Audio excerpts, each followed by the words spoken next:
Thank you, thank you. And I said, ditto back at you. And she started Yes. back at me, and guess what? I received it. Thank you, Miss Okay. Tonie. All right. So So much do I. love. Bless you. So we got a great show lined up because we are celebrating and introducing our guest, Miss Bessie Hunter. And let me tell you just a little brief story about our coming together. We met first time last year, and she was selling her book. And of course, I'm always supportive of everyone, but I had to purchase a book. So she gave me her Cash App information, and something's wrong with my mic. So just a moment, let's see. Going in and out, not sure why that's happening, but just a moment.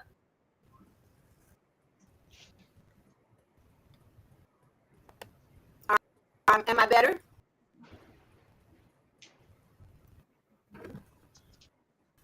Great. Okay. Technical mic issue resolved. Just that quick. Okay. Amen for technology and people who know what they're doing behind the scenes. So anyway, as I was trying to tell you, I don't know what you didn't hear, so I'm going to start from where I remember leaving off at. So I met Miss Bessie last year sometime, uh, and she had her book with her, and I'm always in support. Love to read great stories, and so I purchased her book. She gave me her Cash App information, and that's the way we proceeded with friends, and so we did. And I need to step away from the camera for just a moment for a tech issue. Be right back.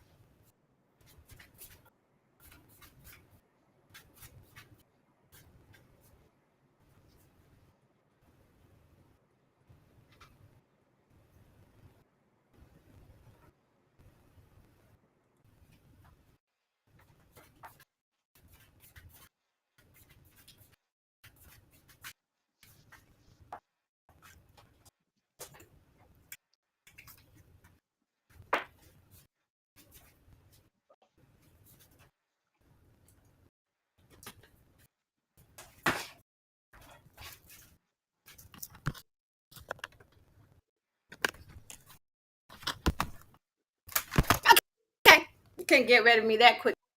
I'm back. So anyway, I cashed her the money for the book, and it's a delightful book. Has some drama and trauma in it, but guess what? You see her side beside me. So whatever drama and trauma this book portrays, she's dealing with it, have dealt with it. She's a sibling. She is a mother of how many children, Miss Bessie? 4 children. 4 children. Four She works children. hard. Yes, ma'am. How many grandchildren? 12 grandchildren. How many great And grandchildren? 8 great grandchildren. So, 8. so drama and trauma didn't stop her, and it shouldn't stop you either. Life goes on. As long as you're 6 feet above and you're not burned up, you have an opportunity to write it down, put it in a book, let it go, and deal with it. And that's just what she did. And so we're going to start with a few. I'll start with a few questions, and I'm just going to let her talk. So the purpose of this is for us to grow, not to embarrass anybody, not to shame anyone. But when you deal with drama and trauma, the only way to deal with it is to write it out and let it go. So she's released it, and she's a fine woman. In addition to all those other traits that she has and characters and hats she wears, she loves God. She's a God-fearing woman. And so we like people like that in our life, and so I'm going to keep her. So you listen up as she tells her story. We might have to do 2 shows on this because it's pretty intriguing.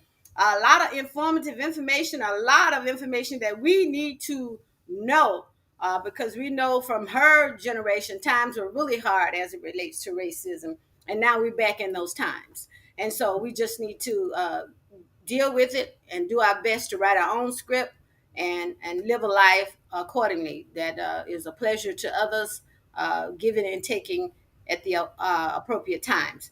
So, Miss Hunter, Miss Bessie, I call you Miss Bessie, so that's why I'm blundering as I say your name. But Miss Bessie, let's just stick Yeah. because that's what I know best. Miss Bessie, where did you get that title from? Blood on my Mudcakes. I got that title from experience that I uh, endured during my childhood. I was under the age of childbearing, and my mother would send me to the store to make purchases for her.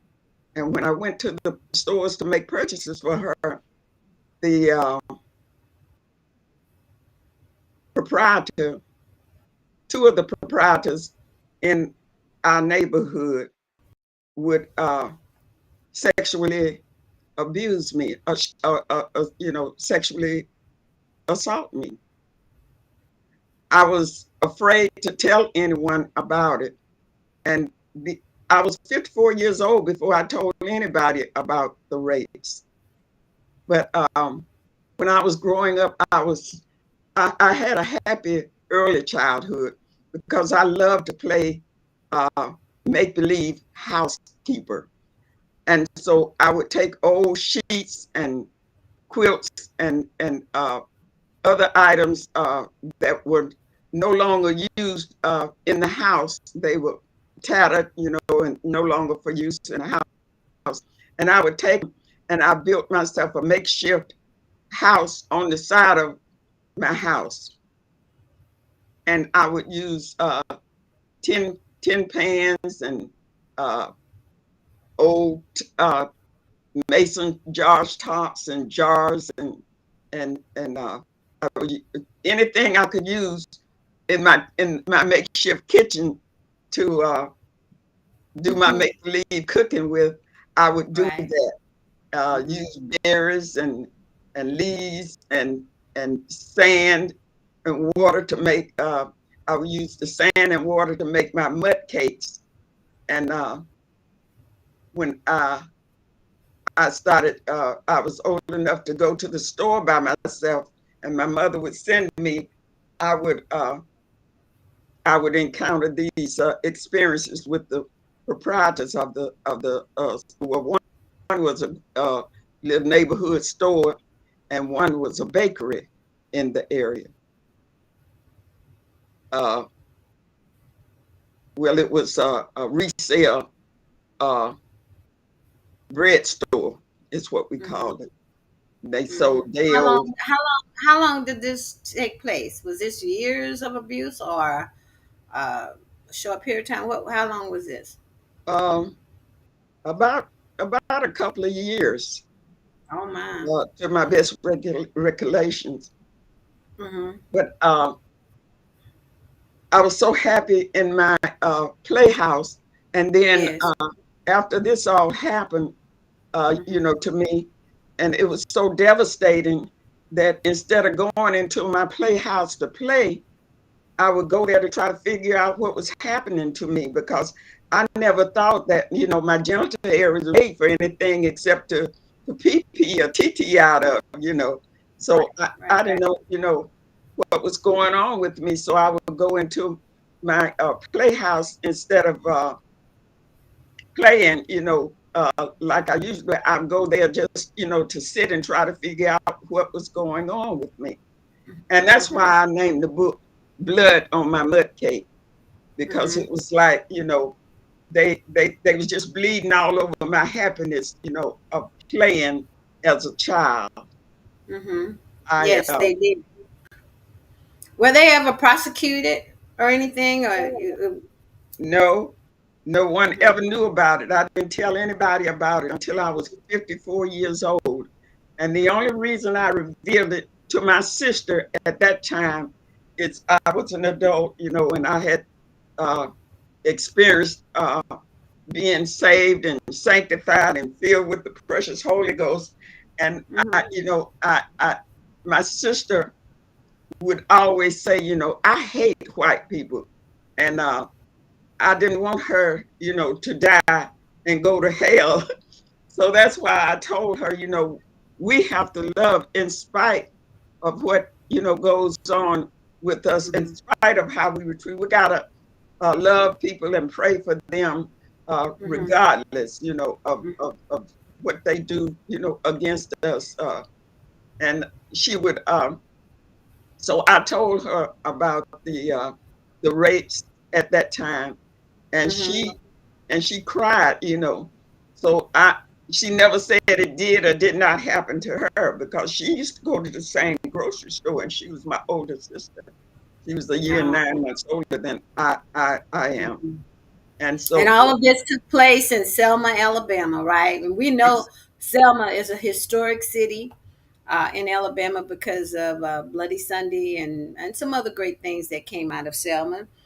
In reading your book, a fascinating book to me, your story, not just the drama, but there are other things that occurred in Selma that made you who you are today in a positive way. For example, she always admired Dr. Walker, who delivered her siblings.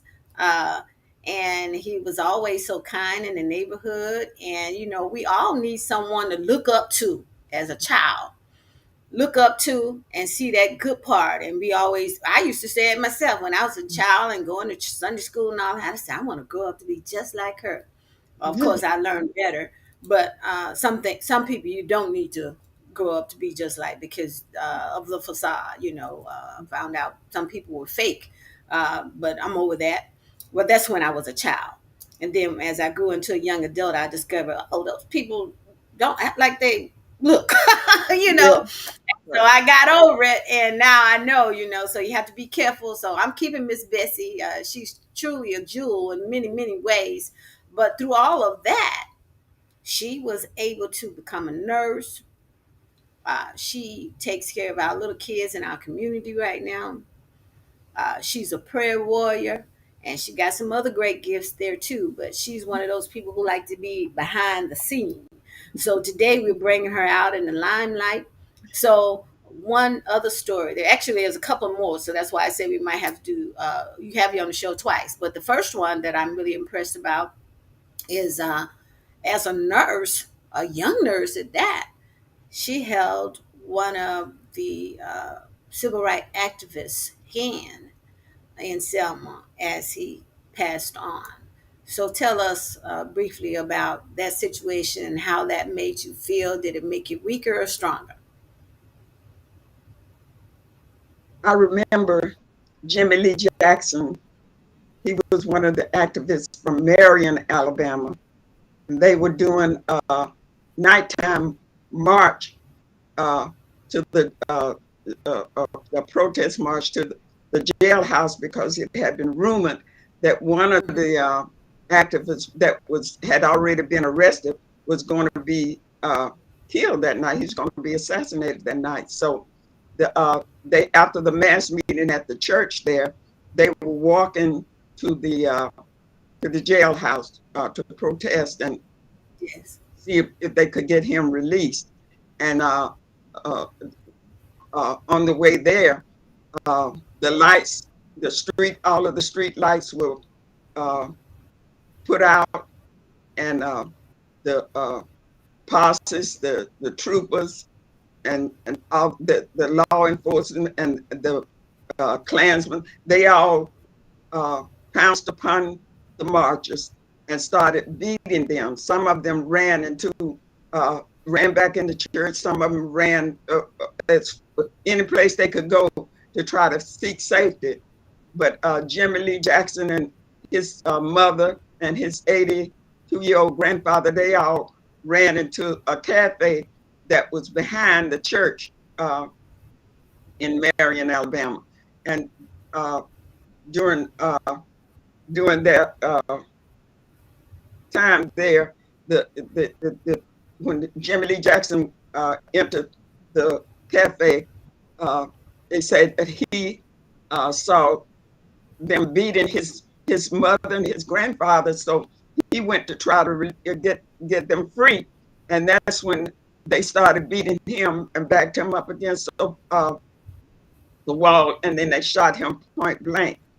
The ironic thing about that is Jimmy Lee Jackson knew the trooper that shot him, but when they brought him from after they continued to beat him, and on his way out he fell on the ground, and then they arrested him, and after they processed him, then he was put in a private car and brought to 30 miles to Selma, Alabama, where to the Good Samaritan Hospital, where I was working the night shift. And I was working on the second floor, but my supervisor, she knew that I was active in the movement.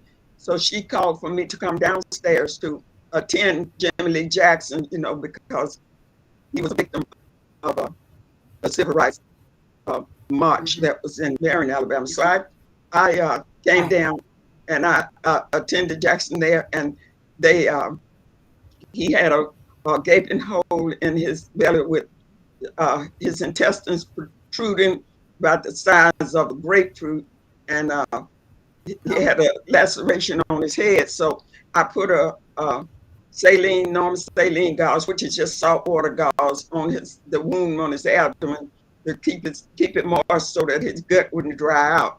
And then they called in one of the black doctors there, which was Dr. Dinkins.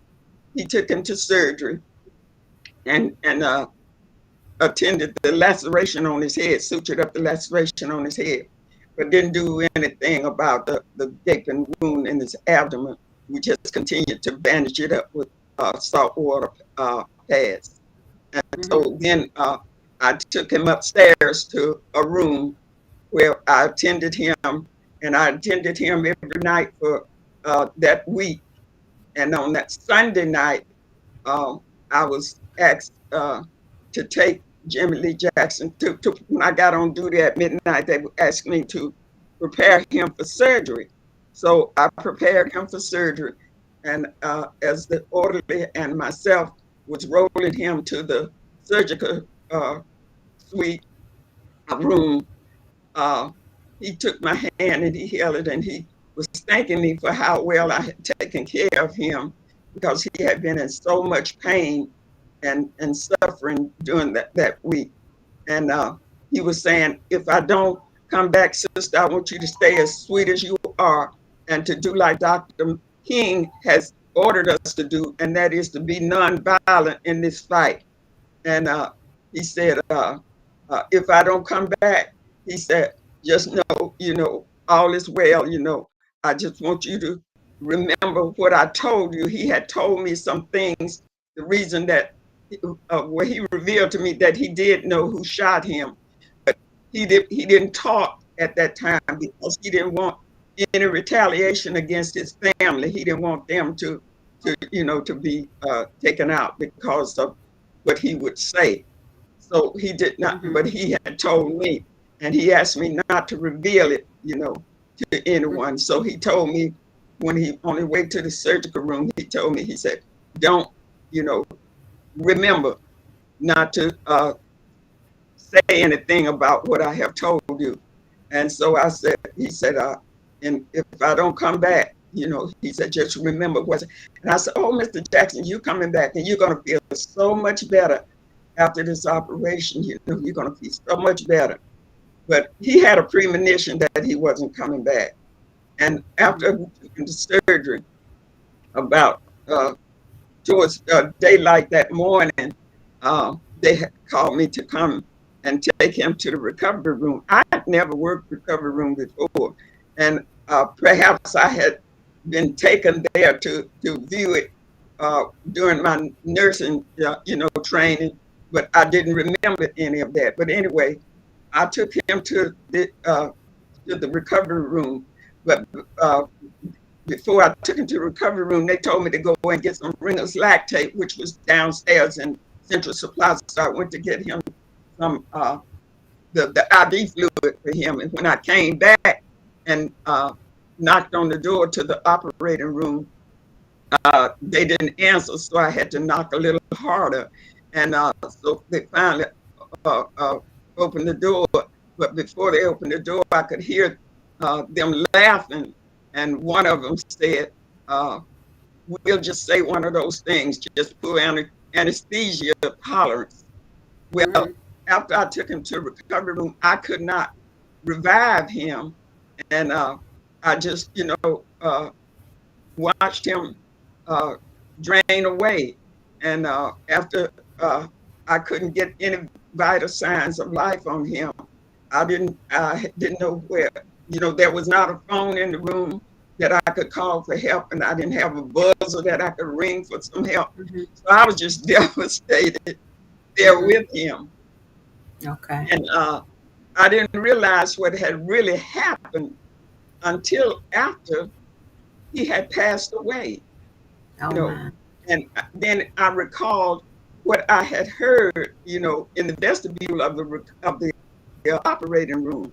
And so when I left, finally the day shift came in, and the nurse came into the room, and I told her, I can't get any vital signs of life on him. So she assessed him, and she said, yeah, he's gone, So I left the hospital, and I was just devastated, and I just,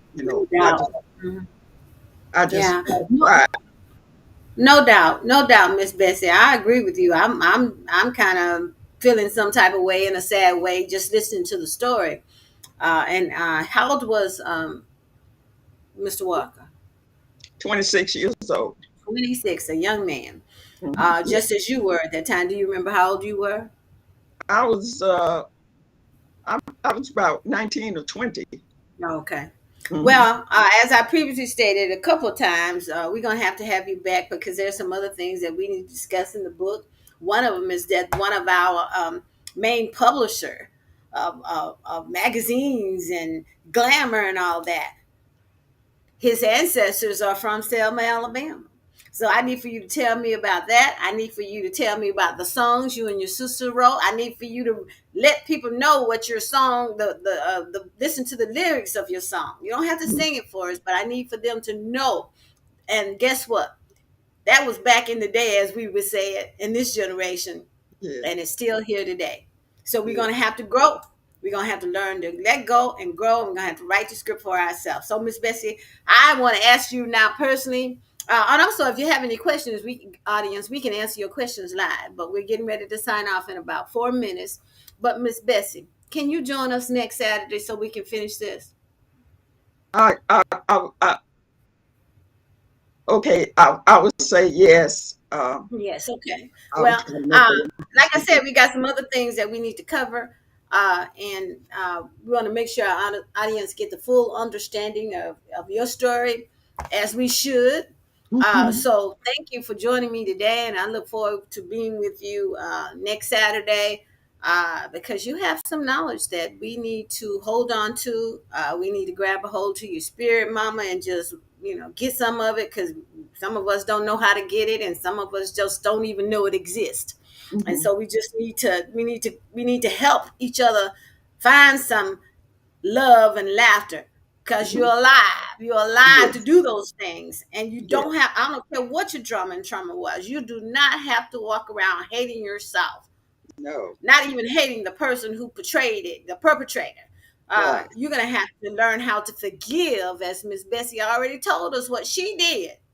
Forgive. Don't wear that hate in your body. Nowhere in your mind, heart, soul, and spirit, because it will only make you sick. I mean, physically sick. Yes. And then mentally, your decisions are not good decisions. So we're going to sign off for this morning. I sure did enjoy you, Miss Bessie, and I enjoyed your story. I enjoyed your book. It's available on Amazon if you're interested in purchasing the book, and she has it available in Kindle also. It's a good reading, and it's let's see, it's 115 pages, and y'all can read that in no time and get the story. And I hope you join us next week, okay? So I'm signing off. Yes, ma'am. Signing off next week. Until next week, I still send you love, send you all the happiness that I have. Remember, I'm available from Saturday to Saturday. So, I'm a person. I suppose I'm a person. I'm assuming I'm a person that like to be used. So use me up. So join me next Saturday. In the meantime, contact me if you need to. Thank you for listening. Bye. Have a good day, Miss Bessie. Thank you so much.